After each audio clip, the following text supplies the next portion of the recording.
Agora o homem mais valente, que perseguia e que não dobrava a coisa pouca, era Mané Neto. Meus amigos, o vídeo de hoje vai ser muito polêmico por conta de uma das declarações que o Neco de Pautilha vai dar aqui. Vai ser muito polêmico, vocês vão ver por que vai ser polêmico. Eu vou falar já sobre isso. Mas primeiramente, a gente vai falar aquela história que muita gente fala sobre os mistérios de Angico. Por que não levaram os corpos dos cangaceiros? Vocês viram no vídeo passado o Tenente Neco dizendo que 6 soldados foram mortos no acirrado combate da Maranduba. Eles não levaram os colegas mortos, colegas policiais, diferentemente de Angico, que eles ainda levaram o Adriano. E lá na Maranduba eles não conseguiram levar os colegas mortos, porque eram 6. Por que isso aconteceu, gente? Porque era difícil carregar corpos naquela época. Muita gente acha que era fácil, era simples se carregar um corpo no meio da caatinga fechada, da caatinga braba, como se diz. Então, se os próprios colegas nazarenos, aquelas pessoas que tinham sangue no olho, tiveram que deixar 6 amigos para trás, porque ia ser muito difícil carregar aqueles corpos dentro da mata, imagine se soldado ia querer carregar corpo de cangaceiro lá em Angico, quando o máximo que eles queriam era levar as cabeças, que era a prova maior. E como o Neco falou aqui, eles ficaram enterrados lá em Cova Rasa. E lá em Angico, os cangaceiros também foram enterrados em Cova Rasa. Então, por aí, vocês tiram isso. Vamos para frente aqui e depois a gente volta com outro comentário. Tinha 6 soldados mortos. Então, essa cova, para 6 homens, foi cavada com ponta de facão e cavador de pau. O governador Sérgio mandou enterrar. O pessoal dela se interessou, mandou enterrar. Na certa foi. Cheguei aqui juntar. Os urubus estavam comendo. Mas os urubus não comeu um bocado. A dureza lá no combate da Maranduba foi tão grande que o seu Neco vai dizer aqui o quê? Que se fosse só uma volante, eles se juntaram em 2.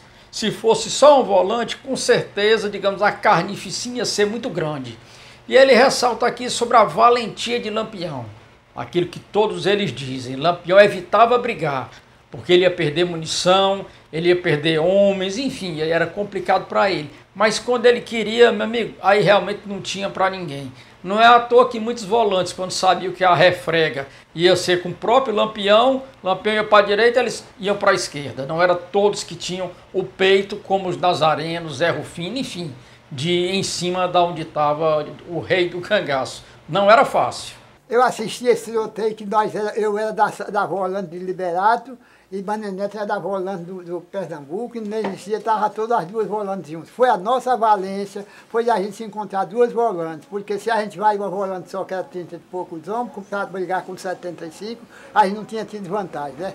Justamente nós não tivemos vantagem não, porque Lampião botou essa força em riba de um banco de Macambira, que quando fez fogo no soldado, em cima do banco da Macambira, não tinha onde a pessoa se apoiar de nada, tinha que levar tiro em pé.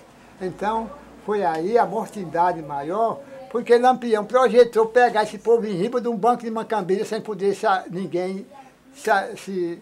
Aí a gente de frente com eles, e os cabas bravos que Lampião diziam que era mole, não, ele era um homem valente. Agora ele não gostava de briga não, que ele dizia que não ganhava, não interessava brigar, que não ganhava galão, ele não interessava mesmo, mas se arrodeasse era para brigar. Então nesse dia eles estavam bêbados, vinham bebendo cachaça, da cachaça que roubaram em Curralinho, e estavam bêbados, e foi uma briga pior do que todas as histórias de Lampião. Teve outras que morreu muitos soldados, mas emboscada, mas um tiroteio como esse só houve esse aí mesmo, viu? Porque tanto era parte a parte de um tanto só.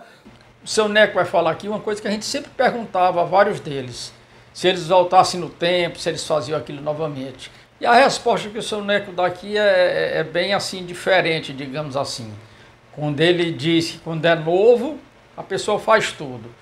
Mas também, depois que o tempo passa, a pessoa sabe que fez uma grande besteira, porque arriscar a vida como eles arriscavam não era uma coisa fácil. E aquela tal história, depois é que a ficha cai. No caso dele, depois de muito tempo é que a ficha caiu. Então ele vai falar aí um pouquinho pra gente sobre isso. Mas É uma coisa que eu não sei nem contar, porque a gente fica tão nervoso com a história, que a gente só sabe o que aconteceu quando passa, que a gente dorme no sono, que vê, depois vai pensar o que foi que a gente estava fazendo. Então, naquele tempo, a gente era tudo novo, e gente novo dá para tudo e sobra, viu? Aí, eu hoje, se fosse para fazer um negócio daquele, eu não fazia mais, porque aquilo é um negócio para uma ignorância muito grande. O que o seu Neco vai falar aqui agora é bem polêmico. Por quê? Porque é um nazareno. Mas o tenente João Gomes de Lira e outros também contavam a mesma coisa. Que a família dos Ferreiras eram pessoas trabalhadoras, pessoas que tinham ali a sua almoquerevia, tinha a sua fazenda, enfim, eram pessoas, digamos, de bem, certo? Apesar dos irmãos Ferreiras já ter tido alguma confusão ali na região. Mas ele fala isso, que eles não precisavam ter entrado para o cangaço. Eu falei nisso há poucos dias em um dos programas aqui que eu postei. Então essa é uma coisa polêmica, por quê? Porque isso vai envolver muitas outras coisas que merecem uma análise da gente. A gente aqui não está justificando, eu no caso, não estou justificando nenhum tipo de crime que Lampião cometeu ao longo de sua carreira como cangaceiro, digamos assim. É apenas dizendo que teve uma causa. E mexeram num vespeiro, como se diz. E o seu Neco, ele diz justamente isso, que a família Lampião não era nunca para ter sido cangaceiro. Mas devido a injustiças, aconteceu dele virar cangaceiro com os irmãos, só que isso depois extrapolou e muito o que estava acontecendo, e inocentes foram mortos ao longo de 20 anos, digamos assim, de cangaceirismo lampiônico, cruzando aí os sertões do Nordeste. E Lampião foi um homem injustiçado, foi cangaceiro a pulso e veio para perto do Nazaré pensando em ali ter um apoio, saiu na carreira, foi para Mata Grande e lá a mãe dele já morreu de desgosto porque ela era uma pessoa bem de vida. Os Ferreira era bem de vida, enquanto os ricos não eram, porque o rico tinha muito o que vender, mas não tinha quem vender. E os Ferreira, eles eram uma mucreve, carregavam a mercadoria de Arco Verde aqui para a Floresta, para Triunfo, para Serra Talhada, para Salgueiro. E de Salgueiro carregava a mercadoria de pele de bode, elando o algodão para Dermiro Gouveia. E era um pessoal que vivia do comércio. As mulheres dentro de casa, umas eram trabalhando na renda, fazendo renda, a outra era fiando, a outra era tecendo, todo mundo ganhava dinheiro. Então, por isso, Lampião foi invejado e fizeram dele cangaceiro. Eles eram um povo trabalhador, honestamente. E no tempo que ele ainda andava livre, ele trabalhava, era um bom vaqueiro nas caatingas, mas que tinha essas coisinhas de arruaça, de coisa de desentendimento com um com o outro, até quando entrou na vida mesmo. Depois que os Ferreiras começaram a ter entraves com os nazarenos, aí realmente, gente, aqui a coisa desandou. É aquela história, 2 sangue no olho, 2 bicudos não se bicam. E quando eles viram que em Nazaré a coisa era diferente, aí o negócio entornou para o lado deles. Tanto é que após o fogo do enforcado, segundo o meu amigozinho e outros colegas pesquisadores dizem, foi que Lampião realmente viu que ele mexeu e não devia ter mexido. Ele não devia ter mexido em Nazaré. Muito embora no começo, não era para acontecer nada daquilo, mas depois ele começou a se meter nos entreveiros e nessa emboscada que aconteceu, que os Ferreiras tentaram pegar os nazarenos lá no enforcado, aí o cabo entornou de vez que Lampião resolveu até fazer um bilhete e mandar para os nazarenos dizendo que não queria intriga com eles, pedindo paz, digamos assim. Só que aquela tal história, aí já era tarde demais. Se isso tivesse acontecido antes, talvez Virgulino nunca tivesse se transformado em Lampião. Mas o barco correu, como a gente costuma dizer, as águas rolaram e não teve mais volta. Caso os nazarenos, digamos, tivessem aceitado aquela paz, talvez a história hoje fosse outra. A gente não tem como saber, é só suposição. Mas eles não aceitaram. Mexeram com eles e ali é o que eu costumo dizer. Nazarenos e Ferreiras, para mim, foi uma guerra de família. Não foi policiais volantes perseguindo cangaceiros. Para mim, aquilo foi uma guerra de família.